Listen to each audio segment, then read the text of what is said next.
Une semaine avant Noël, j'ai entendu que ma famille prévoyait de m'utiliser comme babysitter pour les enfants des invités. J'ai donc changé mes plans. Le 24 décembre, maman a appelé, « Où es-tu » J'ai ri et je leur ai conseillé de ne pas attendre, ni après moi, ni après le traiteur.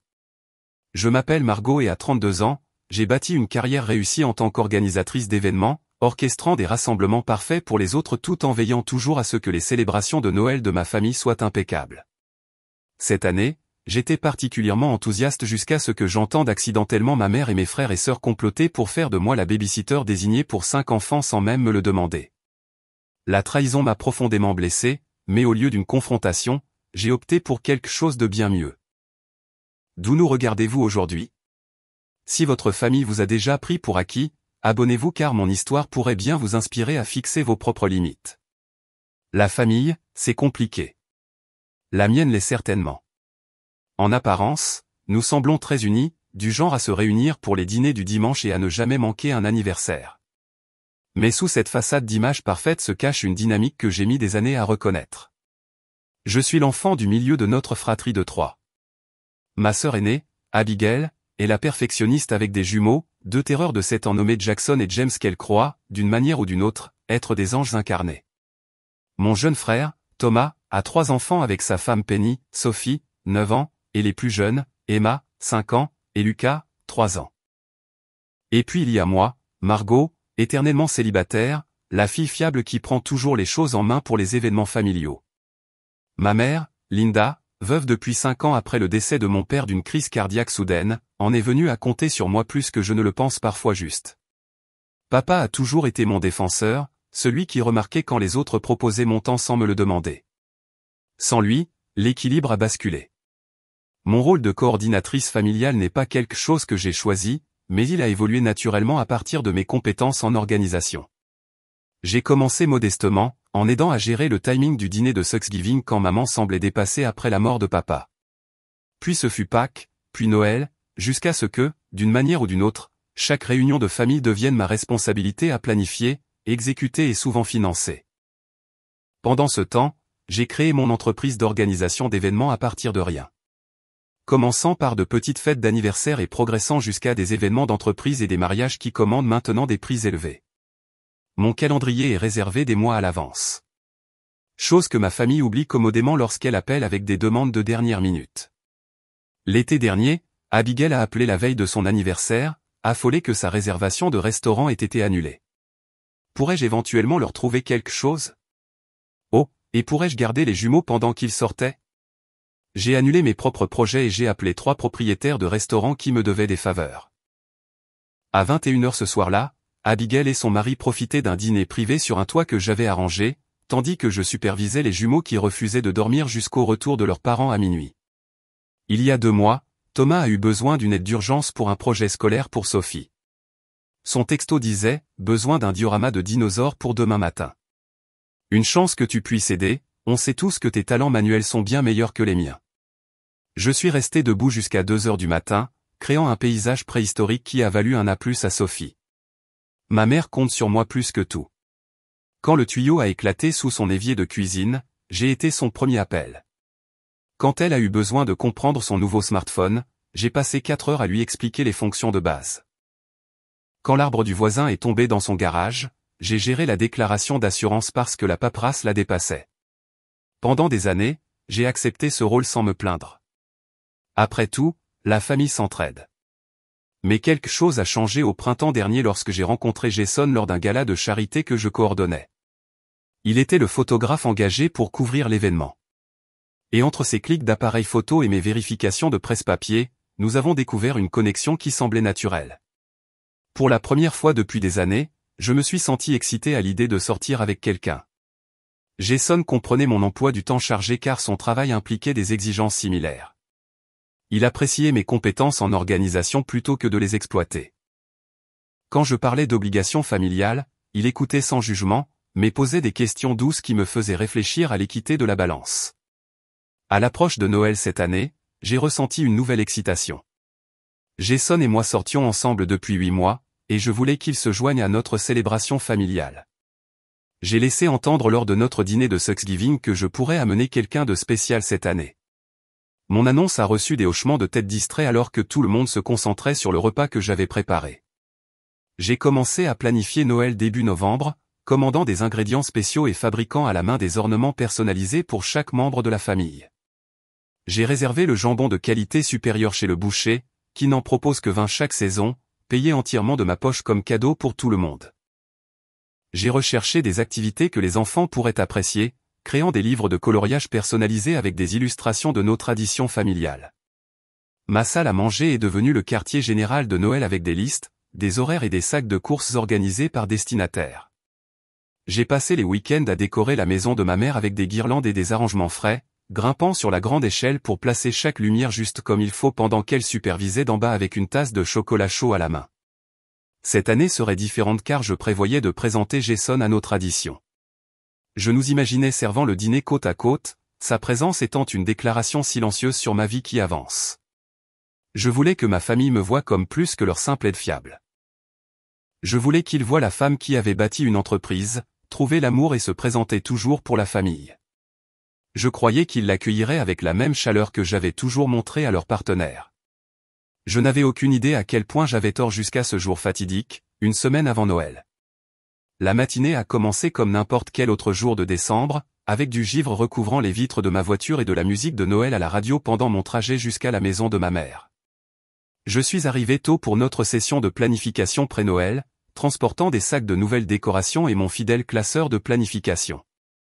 La maison avait l'air paisible de l'extérieur, les lumières que j'avais accrochées le long des avant-toits scintillant joyeusement contre le ciel gris de l'hiver. Je suis entré avec ma clé, lançant un « bonjour » qui est resté sans réponse. Supposant qu'ils étaient à l'arrière de la maison, j'ai posé mes sacs dans l'entrée et je me suis dirigé vers la cuisine d'où des voix parvenaient dans le couloir. En approchant, j'ai reconnu le rire de ma mère, suivi du ton distinctif d'Abigail et de la voix plus grave de Thomas. Juste au moment où j'allais tourner le coin pour entrer dans la cuisine, mon nom a attiré mon attention et je me suis arrêté. Ma sœur parlait. Alors, nous sommes d'accord. Margot gardera tous les enfants pendant le dîner des adultes. 5 enfants, c'est beaucoup, mais elle s'occupe tout le temps des jumeaux, donc en ajouter 3 de plus devrait aller. Ma main s'est figée sur le mur. De quoi parlait-elle? C'était la première fois que j'entendais parler d'un dîner séparé pour les adultes.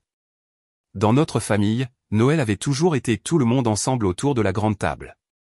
Ma mère a répondu, « Eh bien, je pense que c'est logique. La table des enfants sera chaotique, et Margot est si douée avec eux. En plus, elle a déjà prévu toutes ses activités.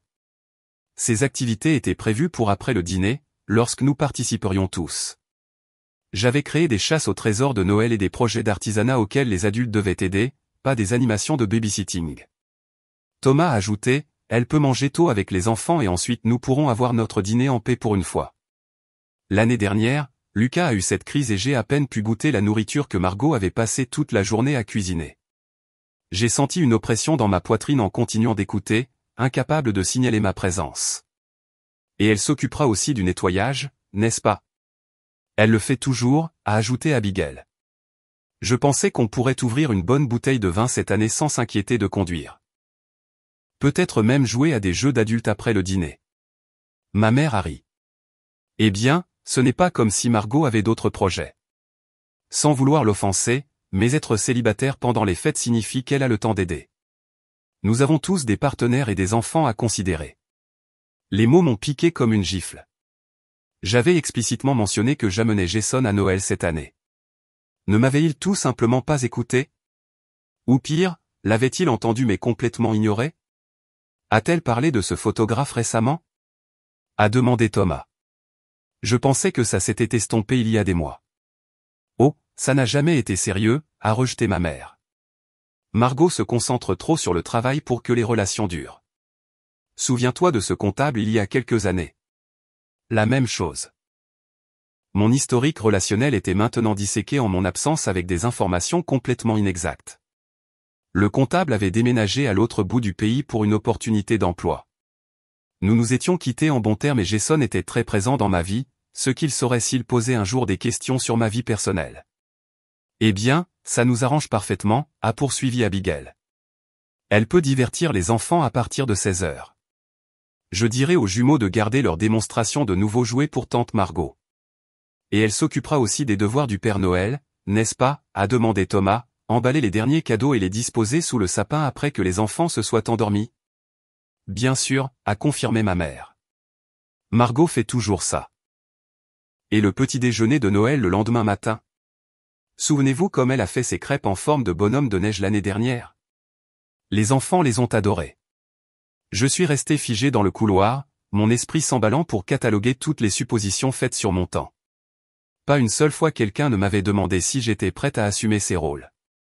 Pas une seule fois il n'avait considéré que je pourrais avoir mes propres projets ou désirs pour les fêtes. C'est vraiment pratique d'avoir une organisatrice d'événements dans la famille, Harry Abigail. Garde d'enfants et traiteur gratuit, tout en un. Leurs rires ont résonné à mes oreilles alors que je reculais silencieusement de la porte de la cuisine. Avec des mouvements prudents et silencieux, j'ai récupéré mes sacs de l'entrée et je suis sorti par la porte d'entrée sans faire de bruit. Ils n'ont même jamais su que j'étais là. Le trajet de retour s'est déroulé dans un flou, les essuie-glaces battant la mesure de mes pensées qui s'emballaient. Les larmes menaçaient, mais ne sont pas tombées, la colère commençant à remplacer le choc initial. J'avais passé des années à me plier en quatre pour créer des moments familiaux parfaits. Et c'est ainsi qu'ils me voyaient, comme la femme célibataire pratique qui n'a rien de mieux à faire que de répondre à leurs besoins. En arrivant dans mon allée, la première option qui m'est venue à l'esprit était simplement d'annuler complètement Noël. Je pourrais prétexter une urgence professionnelle, ou même simplement leur dire la vérité sur ce que j'avais entendu. Mais la pensée de la confrontation, des réponses défensives, de l'inévitabilité d'être qualifié d'hypersensible m'a fait hésiter. À l'intérieur de ma maison, j'ai regardé le centre de commandement de Noël que j'avais créé dans ma salle à manger. Des cadeaux personnalisés emballés avec des rubans faits main, des fiches de recettes organisées par temps de préparation, des décorations artisanales pour chaque membre de la famille. Des heures et des heures de travail, sans parler des milliers de dollars déjà investis pour rendre leurs vacances spéciales. Tout cela pendant qu'ils prévoyaient de me reléguer à la table des enfants sans même me le demander. Je me suis effondré sur mon canapé. Le poids d'années de traitements similaires se cristallisant soudainement dans mon esprit. Les anniversaires où mon cadeau était de proposer de faire du babysitting. Les vacances en famille où je finissais toujours par surveiller les enfants à la piscine de l'hôtel pendant que tout le monde profitait des excursions. Les innombrables fois où j'ai réarrangé mon emploi du temps parce que Margot est si flexible avec son temps. Le schéma était douloureusement clair maintenant. On ne considérait pas que ma vie avait une valeur égale à la leur. Mon temps était considéré comme une propriété commune, disponible pour leur convenance. Alors que cette prise de conscience m'envahissait, je savais que quelque chose devait changer. Ce soir-là, je suis resté assise dans mon salon assombri, entouré de la douce lueur des lumières de Noël, sirotant un verre de vin et passant par un cycle d'émotions. La colère a cédé la place à la peine, puis à la résignation, puis est revenue à la colère dans une boucle épuisante. Mon téléphone vibrait périodiquement avec des textos de ma mère me demandant où j'avais disparu, mais je ne pouvais pas encore me résoudre à répondre. J'ai examiné mes options. La confrontation directe semblait l'approche la plus simple. Je pourrais convoquer une réunion de famille, expliquer ce que j'avais entendu et exprimer mes sentiments sur le fait d'être prise pour acquise.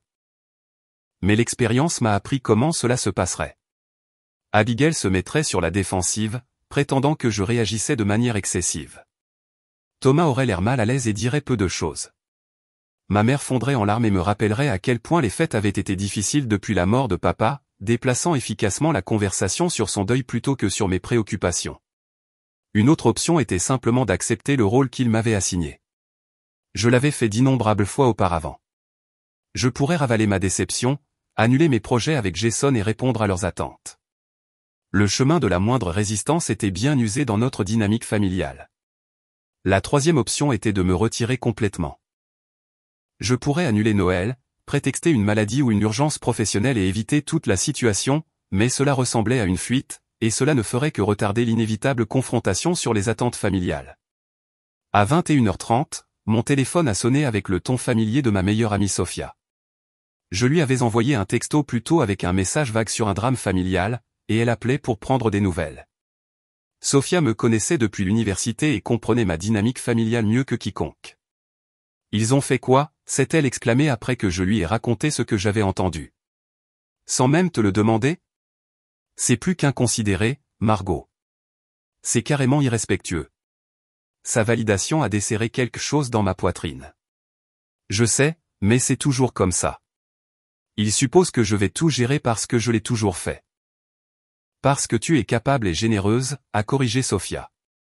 Pas parce que tu es leur assistante personnelle. Qu'est-ce que Jason en dit? Je ne lui ai pas encore dit, ai-je admis. Nous avions prévu de passer la veille de Noël ensemble avant de rejoindre ma famille le jour de Noël. Maintenant, je ne sais pas quoi faire. Qu'est-ce que tu veux faire? A demandé Sophia, tranchant dans ma confusion avec sa franchise caractéristique. La question est restée en suspens alors que je réfléchissais à ce que je voulais vraiment. Pas ce qui causerait le moins de conflits ou ce qui répondrait aux attentes de ma famille, mais ce qui honorerait mes propres besoins et limites. Je veux être valorisé, ai-je finalement dit. Je veux qu'ils reconnaissent que mon temps et mes efforts comptent. Je veux passer Noël avec des gens qui me voient comme une personne à part entière, pas seulement comme une ressource pratique. Alors même que je parlais, un plan a commencé à se former dans mon esprit. Il a commencé comme une petite étincelle de possibilités qui a grandi à chaque seconde qui passait. J'étais, après tout, une organisatrice d'événements professionnels. Je me spécialisais dans la création d'expériences et la résolution de défis logistiques. Sophia, ai-je dit lentement. Et si je n'étais tout simplement pas là? Tu veux dire annuler complètement? Non, je veux dire, et si je créais un Noël différent pour moi cette année? Et si au lieu de me présenter pour être leur babysitter, j'allais ailleurs? Un endroit merveilleux. Je pouvais presque entendre le sourire de Sophia à travers le téléphone. Voilà qui ressemble plus à la Margot que je connais. À quoi penses-tu? Pendant que nous parlions, le plan a pris forme. Je me suis souvenu d'un client mentionnant une annulation de dernière minute dans un complexe de luxe dans les Caraïbes. En tant qu'organisatrice d'événements, j'avais des contacts dans des lieux à travers le pays et au-delà. Avec quelques appels, je pourrais probablement obtenir une réservation même pendant la cohue des fêtes. Je pourrais être sur une plage le jour de Noël, ai-je songé, l'image devenant de plus en plus attrayante à chaque seconde. Pas de cuisine, pas de nettoyage, pas d'emballage de cadeaux à minuit. Fais-le, a encouragé Sophia. Réserve ça demain. Tu mérites une pause.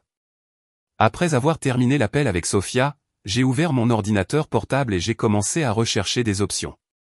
Le complexe que mon client avait mentionné était en effet disponible, ayant eu une annulation pour leur suite premium en bord de mer. Le prix était élevé, mais j'économisais pour une rénovation de cuisine qui pouvait attendre.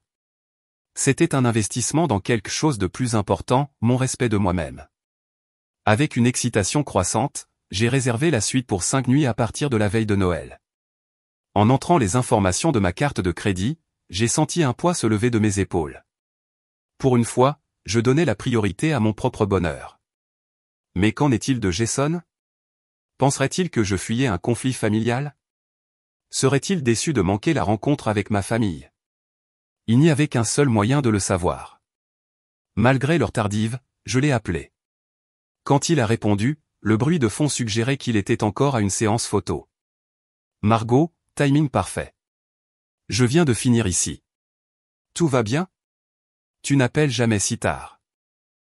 J'ai pris une profonde inspiration et j'ai expliqué ce qui s'était passé, de la conversation entendue à ma réservation impulsive de complexe hôtelier.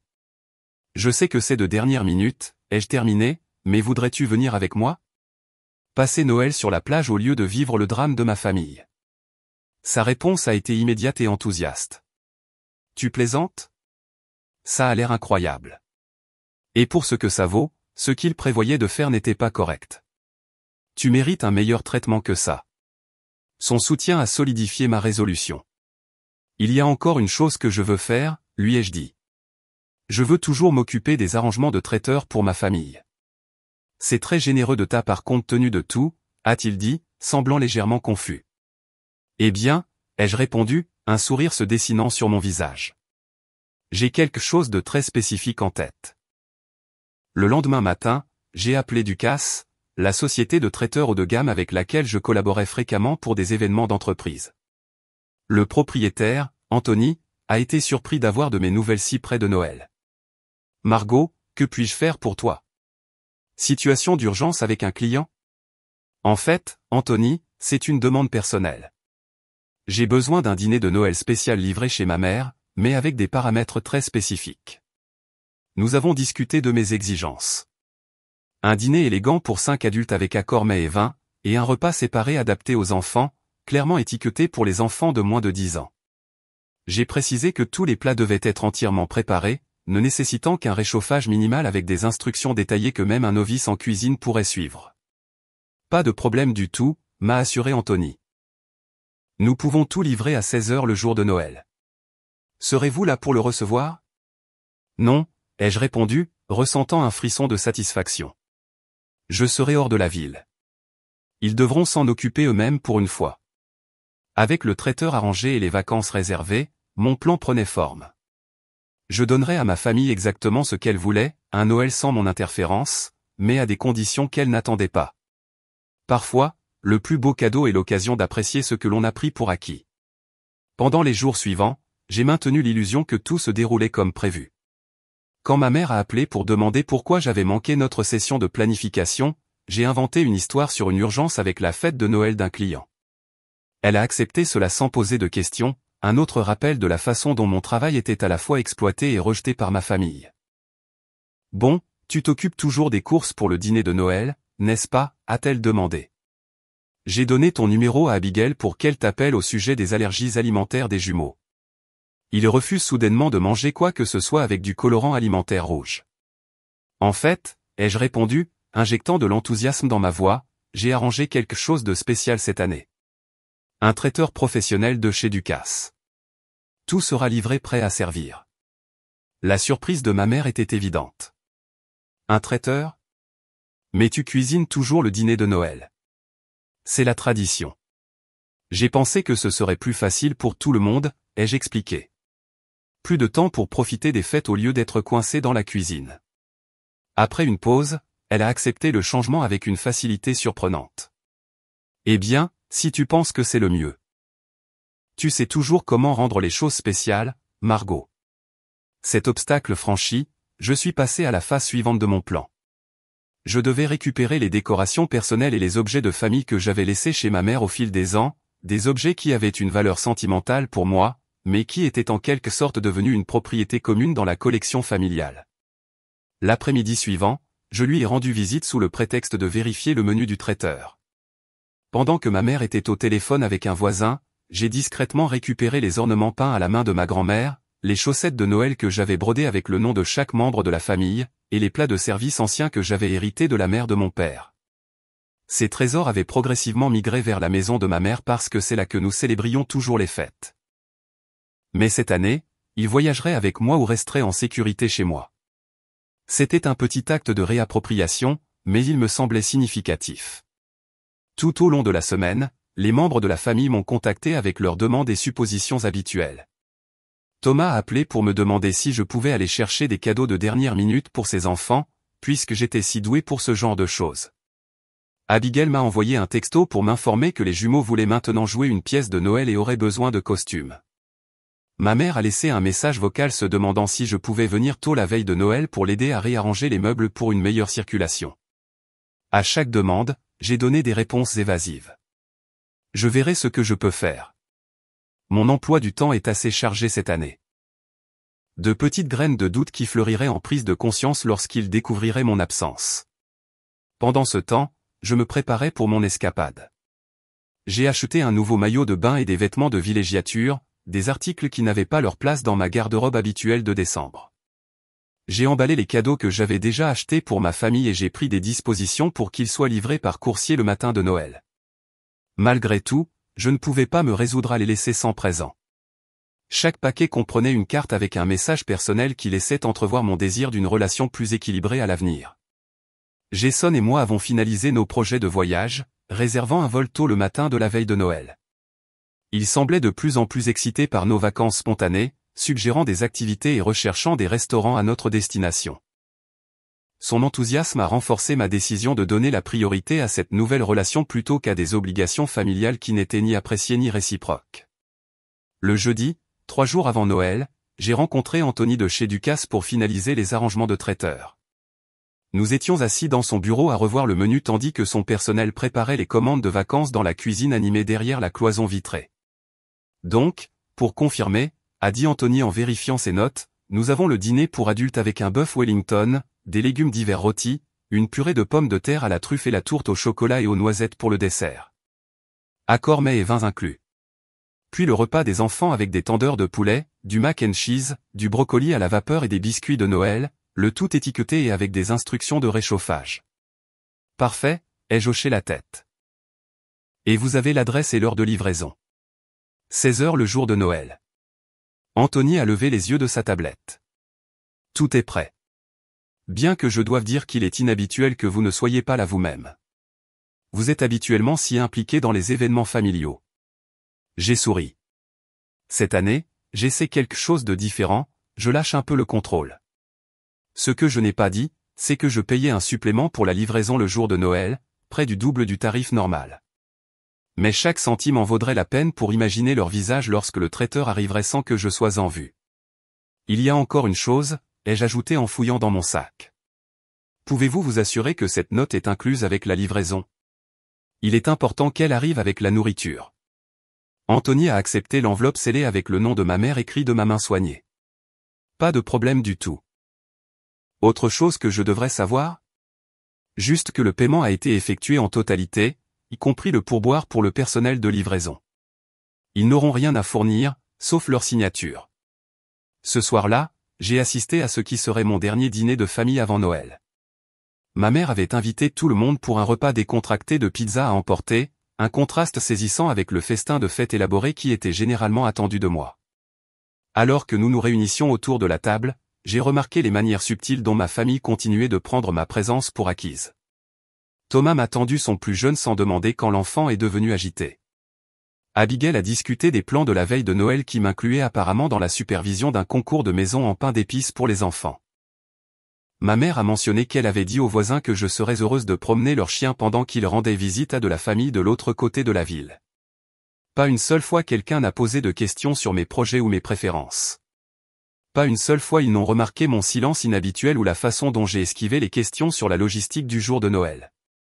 Ils étaient si habitués à mon accommodement qu'ils ne pouvaient pas voir les changements déjà en cours. En rentrant chez moi ce soir-là, j'ai ressenti un mélange de tristesse et de résolution. J'aimais profondément ma famille, mais les schémas établis au fil des ans ne changeraient pas sans une perturbation significative. Parfois, l'amour signifiait créer des situations inconfortables qui menaient finalement à la croissance. Et parfois, le respect de soi exigeait de prendre du recul par rapport à ceux qui ne pouvaient pas voir votre valeur. Le lendemain, j'ai fait ma valise avec de la crème solaire et des robes d'été, un acte qui semblait rebelle dans le froid de décembre. J'ai confirmé notre service de voiture pour l'aéroport et j'ai imprimé nos cartes d'embarquement. Tout était en place pour notre escapade de Noël. Cette nuit-là, j'ai éteint mon téléphone plus tôt que d'habitude, ne voulant pas répondre aux demandes de dernière minute des membres de ma famille. Demain apporterait soit la compréhension, soit le chaos. Quoi qu'il en soit, j'étais prête pour un nouveau genre de Noël.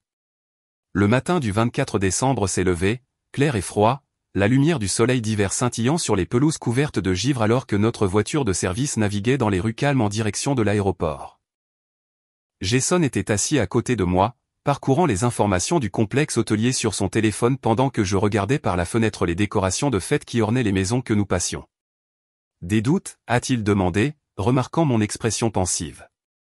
J'ai soigneusement réfléchi à la question avant de répondre, pas sur le fait de partir, je me demande juste comment ils vont réagir quand ils réaliseront que je ne viens vraiment pas, mon téléphone était resté éteint depuis la veille au soir, et je comptais le garder ainsi jusqu'à notre arrivée à l'aéroport. La déconnexion temporaire me semblait à la fois libératrice et anxiogène, comme retirer une écharpe qui était restée si longtemps qu'elle était devenue une partie de moi. L'aéroport grouillait de voyageurs des fêtes, des parents pressés rassemblant des enfants excités, tandis que des couples et des voyageurs solitaires se déplaçaient avec détermination vers leur porte d'embarquement.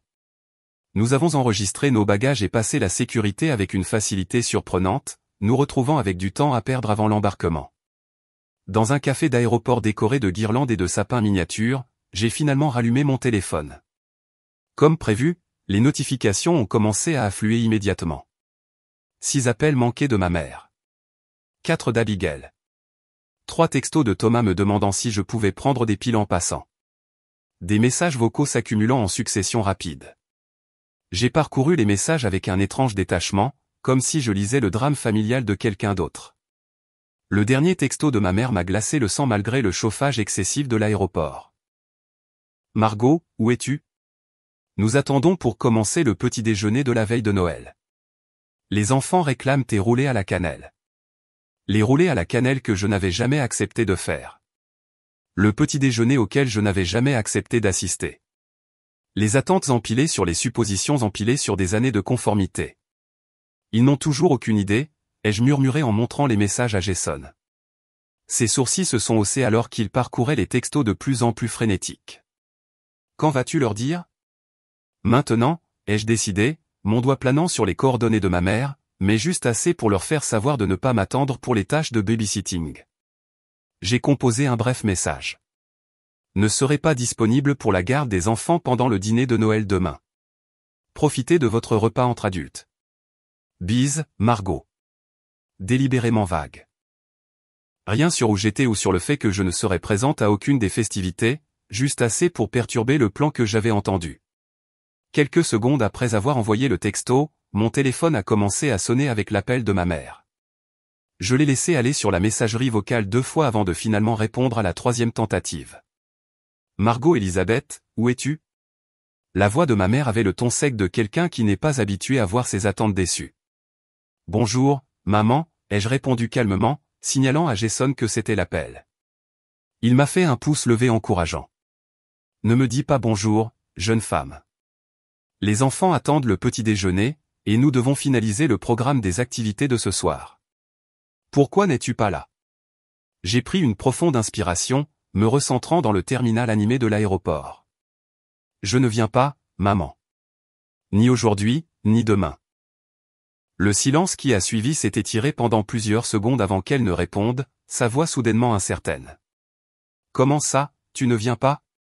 Bien sûr que tu viens. C'est Noël.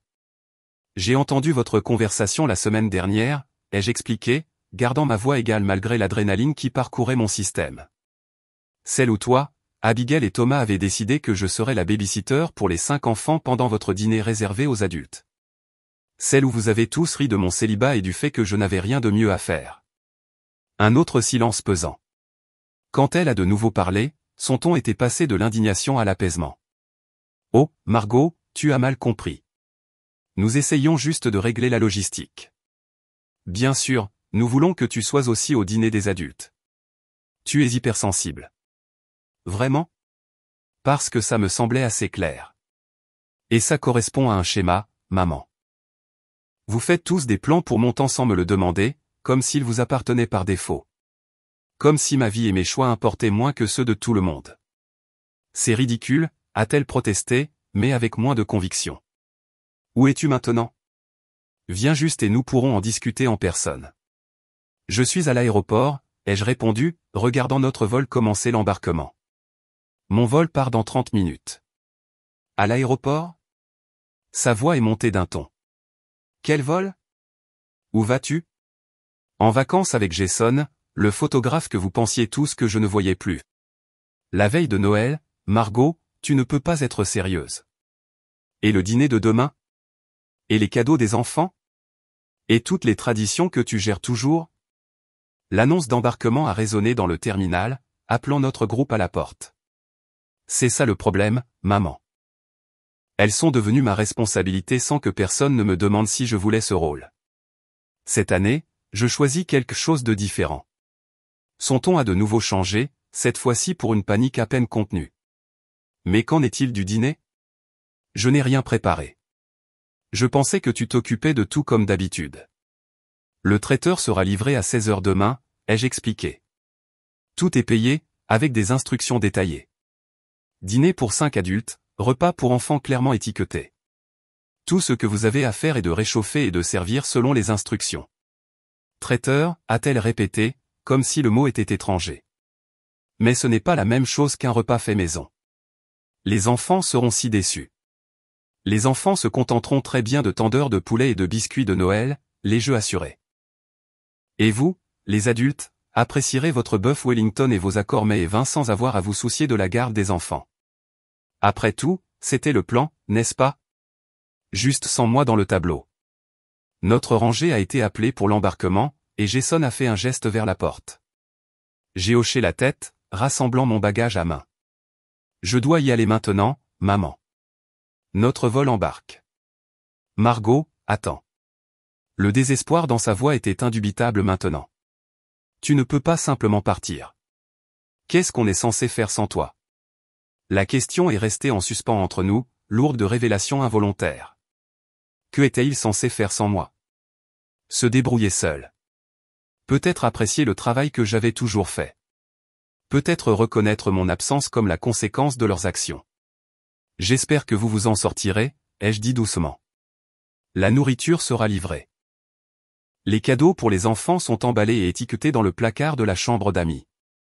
Des instructions détaillées pour tout sont dans le classeur sur le comptoir de la cuisine. Celui que vous n'avez jamais pris la peine de regarder, même si j'y faisais constamment référence. Mais ce ne sera pas pareil, a-t-elle insisté. Non, ai-je convenu. Ce ne le sera pas, alors que nous atteignions l'agent d'embarquement, j'ai livré mon dernier message. Joyeux Noël, maman. Profitez du dîner entre adultes que vous avez tous prévu. J'éteindrai mon téléphone pendant le vol, mais je vérifierai les messages à l'atterrissage. Quand reviendras-tu, a-t-elle demandé, un tremblement dans la voix suggérant que les larmes étaient imminentes. Après le nouvel an, ai-je répondu. Nous pourrons parler alors.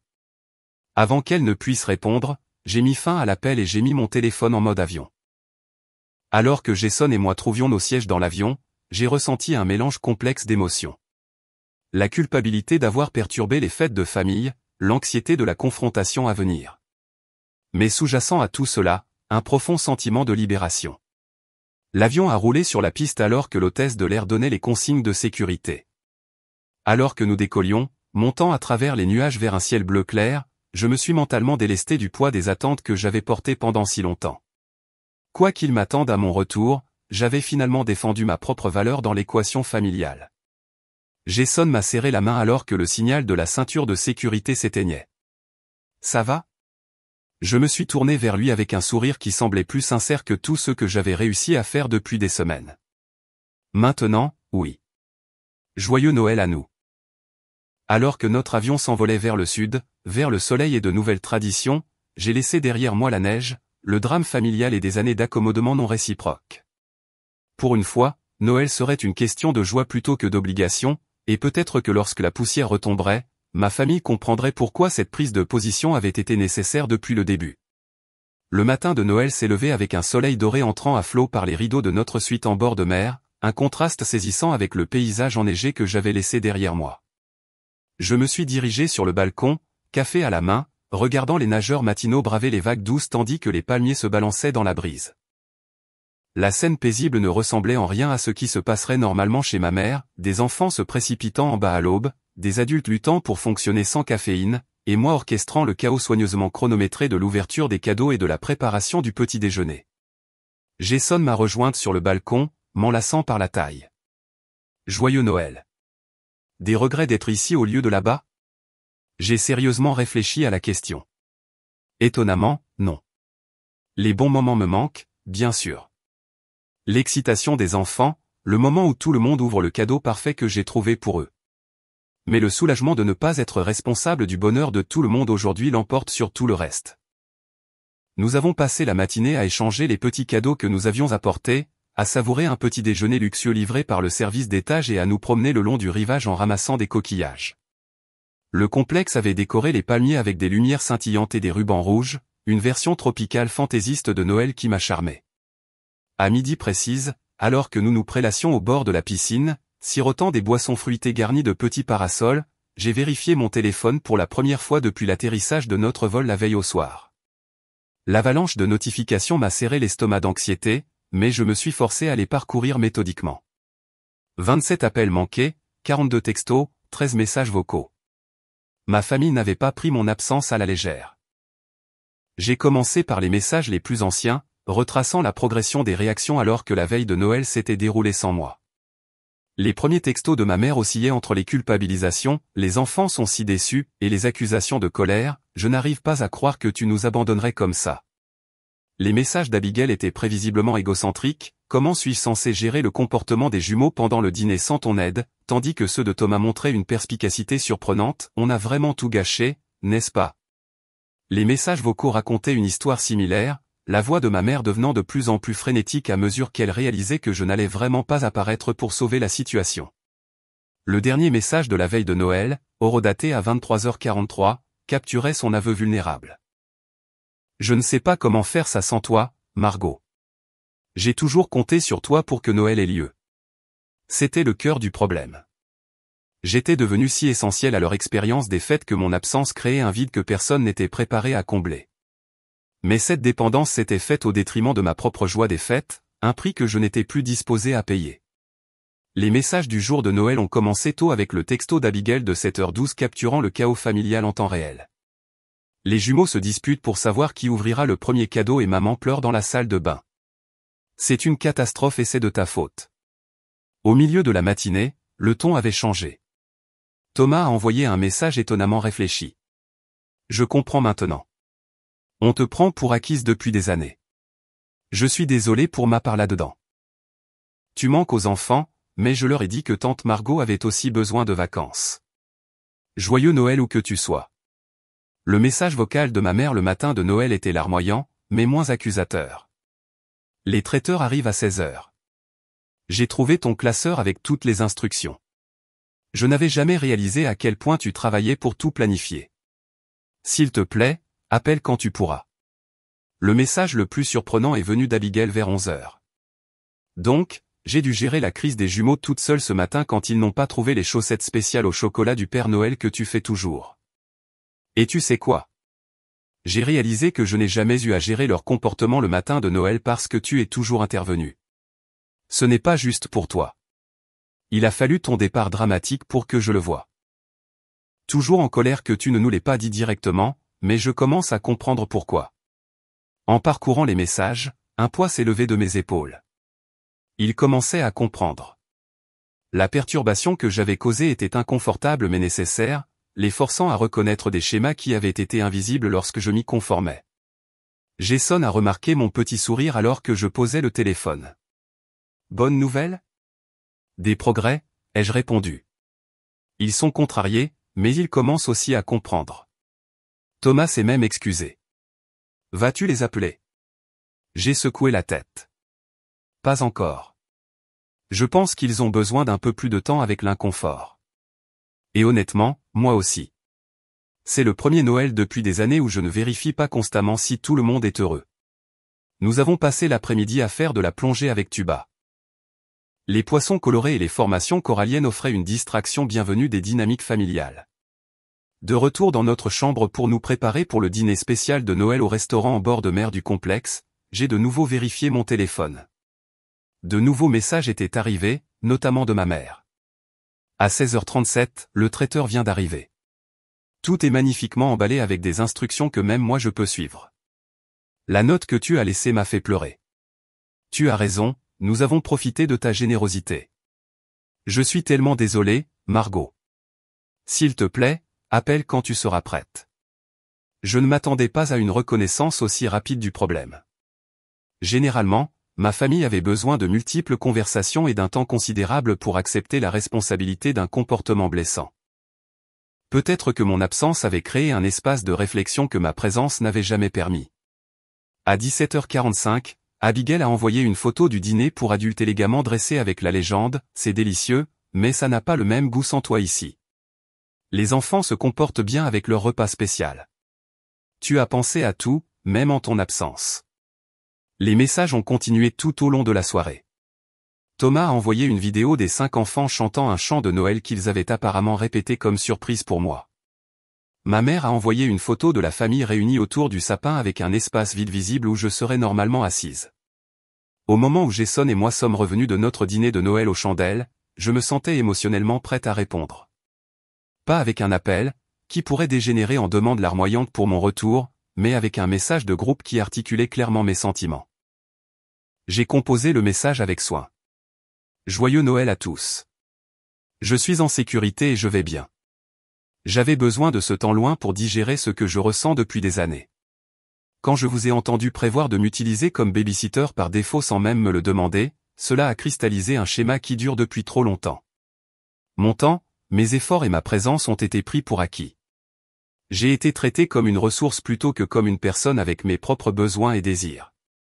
Je vous aime tous, mais j'avais besoin que vous viviez un Noël sans mon accommodement constant pour en comprendre le véritable coût. Je suis contente que le traiteur ait fonctionné et que vous en tiriez le meilleur parti. Nous parlerons à mon retour, mais à l'avenir, les choses doivent changer. Je mérite la même considération et le même respect que chacun d'entre vous attend. Profitez du reste des fêtes. On se voit à la nouvelle année. J'ai hésité avant d'ajouter une dernière ligne. PS, Jason vous dit bonjour. Il aurait adoré vous rencontrer tous dans des circonstances différentes. Après avoir envoyé le message, j'ai désactivé les notifications et j'ai posé mon téléphone sur la table de chevet.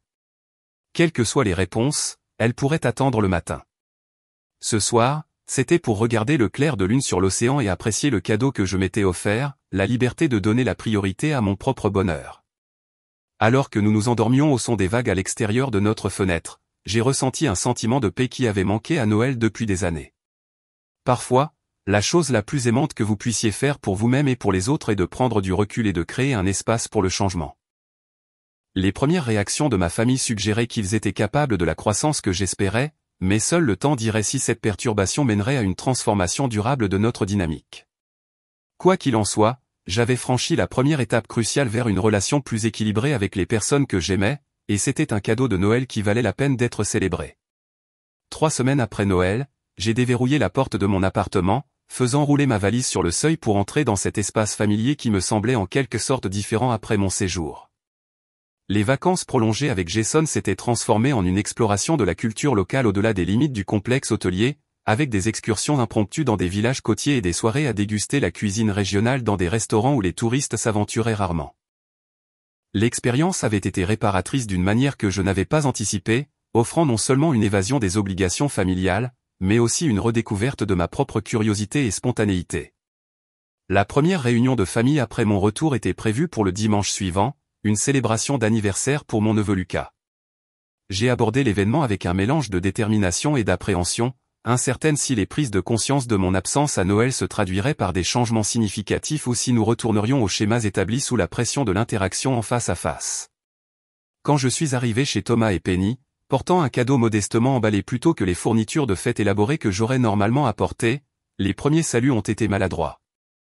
Ma mère m'a serré trop fort dans ses bras en me chuchotant à l'oreille, « Nous devons parler ».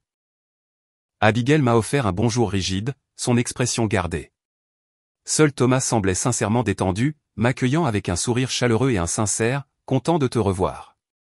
Les enfants ont offert une distraction bienvenue, m'assaillant de mise à jour excités sur les cadeaux de Noël et les aventures scolaires. J'ai remarqué avec intérêt qu'ils étaient supervisés par leurs parents respectifs plutôt que d'être automatiquement dirigés vers moi. Pendant une accalmie dans la célébration, ma mère m'a acculé dans la cuisine alors que je remplissais mon verre d'eau. « Ce que tu as fait à Noël était très blessant, Margot », a-t-elle commencé, sa voix basse pour éviter d'être entendue. « Nous comptions tous sur toi. » J'ai rencontré son regard avec assurance. « C'est exactement le problème, maman. Vous comptiez tous sur moi sans me demander si j'étais disponible. Vous avez fait des plans pour mon temps comme s'il vous appartenait. »« Nous sommes une famille », a-t-elle rétorqué. « La famille s'entraide. »« Oui, mais cela devrait aller dans les deux sens, » ai-je expliqué. « Quand est-ce que quelqu'un dans cette famille a demandé pour la dernière fois ce qu'il pouvait faire pour m'aider? Quand est-ce que quelqu'un a considéré pour la dernière fois que je pourrais avoir mes propres projets ou préférences pour les fêtes ?» Ses sourcils se sont froncés alors qu'elle réfléchissait à mes questions. Après un moment, ses épaules se sont légèrement affaissées. « Je ne m'en souviens pas », a-t-elle admis. « Je suppose que nous nous sommes habitués à ce que tu sois toujours celle qui gère tout. »« Ce n'est juste pour aucun de nous, » ai-je dit doucement. « Ce n'est pas juste pour moi d'être toujours celle qui donne, et ce n'est pas juste pour vous d'être toujours ceux qui prennent. Je veux une relation plus équilibrée. » Des larmes ont monté à ses yeux. J'y ai pensé depuis Noël. Après la mort de ton père, je me suis tellement appuyé sur toi. C'était plus facile de continuer à le faire que de trouver comment me débrouiller seul. Je suis désolé, Margot. Je n'ai pas vu à quel point je te demandais beaucoup. Sa reconnaissance, si différente de la réponse défensive que j'attendais, m'a prise au dépourvu. Merci de dire ça, maman. Je veux faire mieux, a-t-elle poursuivi en essuyant une larme. Je ne veux pas te perdre parce que j'ai été égoïste. Nous avons parlé pendant près de 30 minutes, plongeant dans des années d'attentes accumulées et de schémas non examinés. Pour la première fois, je me suis senti vraiment entendu en exprimant à quel point il avait été isolant de toujours donner la priorité aux besoins de tous les autres avant les miens.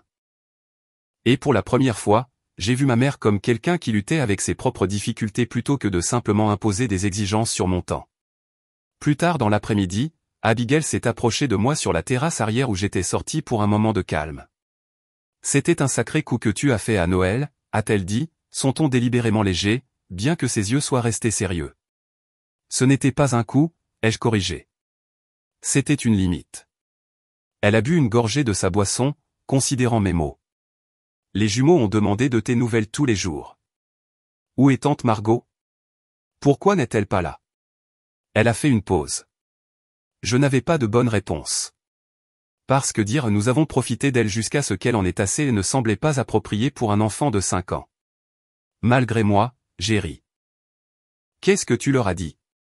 Que parfois les adultes ont aussi besoin de vacances, et que nous aurions dû être plus attentionnés envers ton temps. Elle a rencontré mon regard directement. J'étais en colère au début. J'avais l'impression que tu nous avais abandonnés quand nous avions besoin de toi. Mais ensuite, j'ai dû gérer moi-même les crises du matin de Noël et les caprices du coucher et toutes les petites crises que tu as planies habituellement sans que personne ne le remarque. Et, ai-je encouragé quand elle s'est tue? Et j'ai réalisé que nous t'utilisions comme une soupape de sécurité pratique. Chaque fois que la parentalité devient difficile, nous refilons le problème à tante Margot. Elle a secoué la tête. Ce n'est pas juste et ce n'est pas bon pour les enfants non plus. Ils ont besoin de voir leurs parents gérer les défis, pas d'externaliser les parties difficiles. Sa perspicacité m'a surprise. De tous les membres de ma famille, je m'attendais à ce qu'Abigail soit la plus résistante au changement. Merci de dire ça, ai-je dit sincèrement. J'aime les jumeaux et je veux faire partie de leur vie. Je ne veux juste pas être la solution par défaut à chaque problème. Compris, a-t-elle hoché la tête. Alors, parle-moi de ce Jason. C'est sérieux? Le passage a un intérêt personnel pour ma vie plutôt que pour ce que je pouvais faire pour elle a marqué un autre petit pas en avant. Nous avons parlé de ma relation et de ses défis professionnels, engageant une conversation de sœur plutôt que de fournisseur de services et de cliente. Thomas s'est avéré être mon plus grand allié dans le processus d'ajustement de la famille. Pendant le dîner, il a délibérément redirigé les conversations lorsqu'elles viraient vers des suppositions sur ma disponibilité. Quand notre mère a mentionné qu'elle avait besoin d'aide pour réorganiser son garage au printemps, Thomas est intervenu. Peut-être pourrions-nous tous réserver un samedi pour nous en occuper ensemble, si Margot est disponible. L'accent mis sur mon choix et la suggestion d'une responsabilité partagée semblaient révolutionnaires dans notre contexte familial. Au fil des semaines qui se sont transformées en mois, les changements se sont solidifiés en de nouveaux schémas. Les réunions de famille sont devenues des efforts collaboratifs plutôt que ma seule responsabilité. Les textos ont commencé par « Es-tu disponible pour aider avec ?» plutôt que « J'ai besoin que tu gères ». Ma mère a commencé à suivre des cours communautaires pour construire son propre réseau social plutôt que de compter exclusivement sur ses enfants pour la compagnie. Ma relation avec Jason a prospéré dans l'environnement plus sain que j'avais créé en établissant des limites. Il a rejoint plusieurs réunions de famille où il a été accueilli avec un intérêt sincère plutôt que la reconnaissance superficielle que j'avais crainte. Son point de vue extérieur m'a aidé à reconnaître quand les anciens schémas menaçaient de refaire surface et son soutien a renforcé mon engagement à maintenir une relation équilibrée avec ma famille. Le Noël suivant, la transformation était remarquable.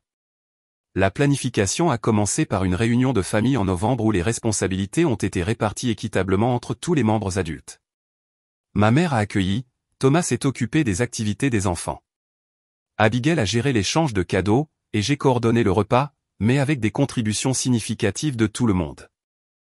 La veille de Noël, alors que nous nous réunissions tous dans le salon de ma mère avec des chants de Noël jouant doucement et des enfants arrangeant avec enthousiasme des biscuits pour le Père Noël, je me suis surprise à ressentir la joie des fêtes qui m'avaient manqué pendant des années. Sans le fardeau de la seule responsabilité, je pouvais être présente dans le moment, appréciant les liens qui avaient toujours été le véritable but de nos rassemblements. Le meilleur Noël de tous les temps, a chuchoté Jason alors que nous observions la scène familiale se dérouler. Parce que je ne suis pas épuisé à le rendre parfait pour tout le monde, ai-je convenu.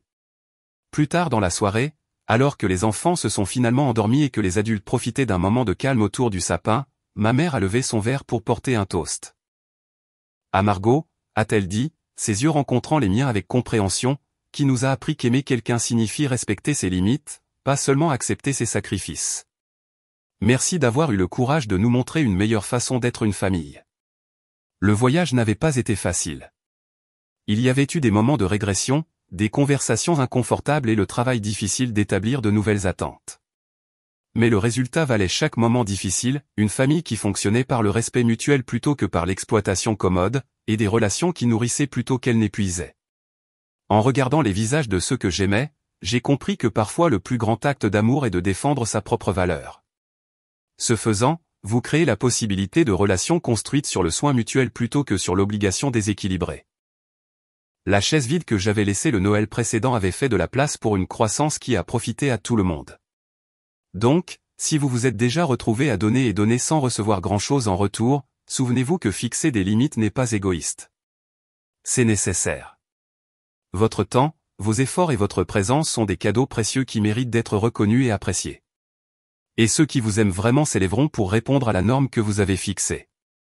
Avez-vous déjà eu à établir des limites avec des proches qui vous prenaient pour acquis? Partagez votre expérience dans les commentaires ci-dessous. Et si cette histoire a résonné en vous, veuillez cliquer sur j'aime et vous abonner pour plus d'histoires sur la navigation dans les relations compliquées avec courage et respect de soi. Merci d'avoir écouté et souvenez-vous, parfois le plus beau cadeau que vous puissiez vous offrir est le courage de dire « assez ».